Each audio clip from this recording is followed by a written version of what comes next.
guys, do you know what is the difference my hair today? Yes, I have cut my hair so it's short now. Yeah, my hair is too long, so I cut half of my hair, so now it's like this. What do you think? I think it's pretty cool. Pretty cool. I like it. Do you remember this book, My Naughty Little Sister, written by Rosie Edwards? If you remember, then like I think yesterday, I have read chapter 1 and chapter 2, and now I will read chapter 3 and chapter 4. Yeah, you ready? Let's get started. But yeah, let's get started. I'm so excited because I have new hair, and tomorrow I'm going to show my new hair to all my friends and they will be mesmerized. Yeah. Where is chapter 3? Here. When my naughty little sister wasn't well. Well, let's see. Let's discover of this naughty little sister. Why is she wasn't well? What have she done? Here. Chapter 3. My naughty little sister wasn't well. I heard you aren't a shy child. My naughty little sister wasn't shy, but she used to pretend to be sometimes. And when nice aunt and uncle came to see us, she wouldn't say, "How do you do?" or shake hands or anything. And if they tried to talk to her, she would run up down the garden to hide among the currant bushes until they went away. But my naughty little sister talked and talked when she wanted to. She talked to the milkman and the baker and the coal man and the window cleaner man and all the other people who came to the door. And when they came, she got terribly in their way because she talked to them so much, but they all liked my naughty little sister. One day, she upset all the milkman bottle, and he only said, "Never mind. No use crying over spilled milk."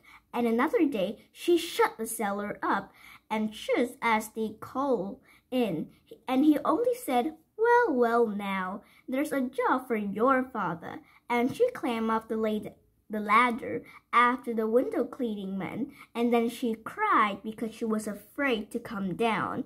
But he only said, there, don't cry, dearie," and he lent her his leathery thing to wipe her tears on. So you see, they like my naughty little sister really much. But wasn't she naughty? Well now, one day, my poor naughty little sister wasn't very well. She sat in her chair and looked very miserable and said, "I'm not a very well girl today." So my mother said, "You shall go to bed and have a hot drink and a hot water bottle, and we shall send for the doctor to come and see what's wrong with you." And my naughty little said, "No, doctor, nasty doctor." Wasn't she a silly cuckoo? Fancy saying no doctor when she wasn't well. But my mother said, "He's a nice doctor. You must tell him how you feel, and then he will make you all better." Then my naughty little sister said, "I'm too shy. I won't talk to him," she said in a cross, growly voice. I won't talk to him." So my naughty little sister went to bed, and she had a hot water bottle and a hot drink. Also, she had her best books and all her dolls and her teddy bears, but she felt so not well that she didn't want any of these things at all. Presently, my naughty little sister heard a knock from the door, and she said, "No, doctor," and hid her face under the sheet. But it wasn't the doctor, it was the nice milkman, and when he heard my naughty little sister wasn't well, he sent her his love and a notebook with lines on, and a blue pencil to write with. Then my naughty little sister heard the front door again, and she said, "No, doctor," again, and hid her face again. But it was the nice baker, and he sent my naughty little sister his love and a little spongy cake in case she fancied it. Then she heard the front door again, and she said, "No, doctor, nasty doctor." But it was the nice coal man, and he sent my naughty little sister his love and a red rose from his cap that smelled rosy and coaly. After that, my naughty little sister began to feel a much happier girl, and she didn't hide her face anymore, so that when the window cleaner man came to clean the window, she could see him smiling through the glass. And when he popped his head and asked, "How's the invalid?" my naughty little sister said, I'm not a well girl today." The window cleaner man said, "Well, the doctor will soon put you right." And my naughty little sister watched the window cleaner man rubbing away the leathery thing. And then she said, "No, doctor," to the window cleaner man. "No, doctor," she said out loud. "Yes, doctor," said the cleaner man. "No, doctor," said my naughty little sister. "That's a silly idea you have got," said the window cleaner man. "The doctor will make you a well girl." Then my naughty little sister began to cry and cry. "No, doctor, no, doctor, I'm too shy," like that in that miserable way. And then the window cleaner man said, "What a pity you won't have the doctor, because you won't see his listening thing, or his glass stick thing to pop under your tongue, or the doctor's bag that he keeps his little bottles in." Then my naughty little sister stopped crying and said, "What listening thing? What stick thing?" "Ah," said the window cleaner man, "I shan't tell you that. Why should I? But it's a pity you won't see that doctor and find out for yourself." That's what the window cleaner man said. Then the window cleaner man went away and took his ladder with him. And my naughty little sister stayed in her bed and thought and thought. And presently, when she heard a knock at the front door, my naughty little sister didn't say "No, doctor" and hide her face under the sheet, even though it really was the doctor. This time, she didn't do anything silly like that at all. My naughty little sister waited and waited until she heard my mother coming upstairs with the doctor. And when the doctor came into her bedroom, my naughty little sister didn't say, "Go away," or pretend to be shy or scream, or do anything of the bad things she could do. She said, "Hello, doctor." And then the doctor said, "Hello, and how are you today?" in a friendly way. And my naughty little sister said, I'm not a very well girl today." Then she said, "Have you got your doctor's bag and your listening thing and your glass stick thing to pop into my mouth?" And the doctor said, "Yes, I have." Then my naughty little sister was pleased and pleased, and she liked the doctor so much after all, that she took all the medicine he sent her without being cross once, and got a well girl again really quickly. And now is chapter 4. After chapter 3, you found that the naughty little girl wasn't scared of the doctor again, wasn't she? So, yeah, now she become a good girl again. Now, chapter 4, my naughty little sister makes a bottle tree. What is a bottle tree? So let's find out on this chapter 4.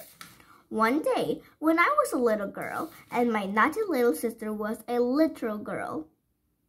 My naughty little sister got up very early one morning, and while my mother was cooking the breakfast, my naughty little sister went quietly out of the kitchen door, and quietly up the garden path. Do you know why she went quietly like that? It was because she was up to some mischief thing. She didn't stop to look at the flowers or the marrows of the runner beans, and she didn't put her fingers in the water tub. No, she went right along to the tool shed to find a trowel. You know that trowel are, of course, but my naughty little sister didn't. She called trowel a digger. Yeah, she called it a digger. "Where is the digger?" said my naughty little sister to herself. Well, she found the digger, which was a trowel herself, and she took it down the garden until she came to a very nice place in a big flower bed. Then she stopped and began to dig and dig, which you know was most a naughty thing to do because of all the little baby seed that are waiting to come in flower bed sometime. Shall I tell you why my naughty little sister dug that hole? All right, I will. It was because she wanted to plant a brown, shiny acorn. So when she had made a really nice deep hole, she put the acorn in it and covered it all up again with earth until the brown, shiny acorn was all again. Then my naughty little sister got a stone and a leaf and a stick that she put them on top of the hole so that she could remember where the acorn was. And then she went indoors to have her hand washed before breakfast. She didn't tell me or my mother or anyone about the acorn. She kept it for herself, her secret for herself. Well, now, my naughty little sister kept going down the garden all that day to look at the stone, the leaf, and the stick on top of her acorn hole, and my naughty little sister smiled and smiled to herself because she knew that there was a brown shiny acorn under the earth. But when my father came home, he was really cross. He said, "Who's been digging in my flower bed?" And my little sister said, "I have." Then my father said, "You are a bad child. You disturb all the little baby seed." And my naughty little sister said, "I don't care about the little baby seed. I want a home for my brown shiny acorn." So my father said, "Well, I care about the little baby seed myself. So I shall dig your acorn up for you, and you must find another home for it." And he dug it up for her at once. And my naughty little sister tried all over the garden to find a new place for her acorn. But there was beans and marrows and potatoes and lettuce and tomatoes, roses, spinach, and radish everywhere, and no room at all for the acorn. So my naughty little sister grew crosser and crosser, and when tea time came, she wouldn't eat her tea. "Aren't you glad you don't show off like that?" Now my mother said, "Now, don't be so miserable, my child. Eat up your tea, and then you shall help me to plant your acorn in a bottle full of water." So my naughty little sister ate her tea after all, and then my mother, who was a clever woman, filled a bottle with water and showed my naughty little sister how to put the acorn in the top of the bottle.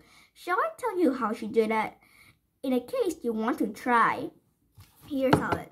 A bottle tree is when you fill a bottle with water and put the acorn or any seed you like in here. Okay.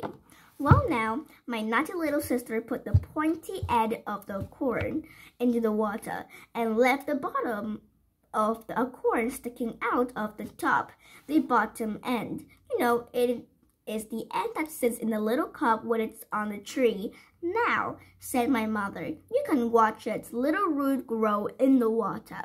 My naughty little sister had to put her acorn in lots of bottles of water, because the bottles were always getting broken as she put them in such funny places. She put them on the kitchen windowsill with a catwalk, and on the side of the bed, and inside the bookcase, until my mother said, "We'll put it on top of the cupboard, and I will get it down for you to see every morning after breakfast."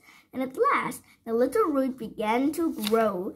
It pushed down into the bottle or of the water, and it makes lots of other little roots that look just like witty fingers. And my naughty little sister was pleased as ever. Then one day, a little shoot came down to the top of the acorn and broke all the brownie outside of. And on this little shoot were tiny baby leaves, and the baby leaves grew and grew. And my mother said that little shoot would be a big tree one day. My naughty little sister was pleased as ever. When she was pleased, she danced and danced. So you can just guess how she danced to think of her acorn growing into a tree. "Oh," she said, "when it's a tree, we can put swings on it." "Yeah, and I can swing indoors on my very own tree." But my mother said, "Oh no, I'm afraid it won't like being indoors very much now. It will want to grow out under the sky." Then my naughty little sister had a perfect idea.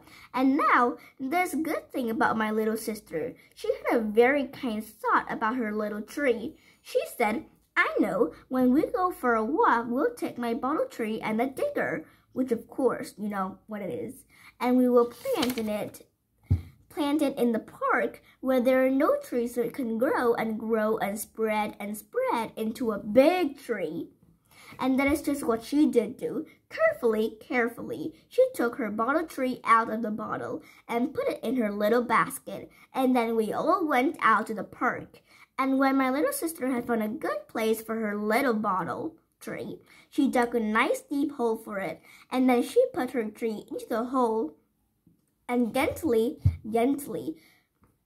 put the earth all around its roots until only the leaves and the stem were showing. And where she planted it, my mother showed her how to pat the earth with the digger, which of course my mother had to say the digger because she didn't know what a trowel is.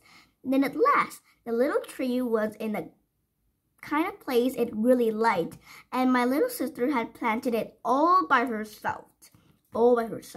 And she was really pleased to hear that the little bottle tree grew and grew, that now it's quite a big tree, taller than my naughty little sister, and she's quite a big lady nowadays. So now, this naughty little sister is a big lady, and that the acorn did grow into a big tree, and as you can see in this picture.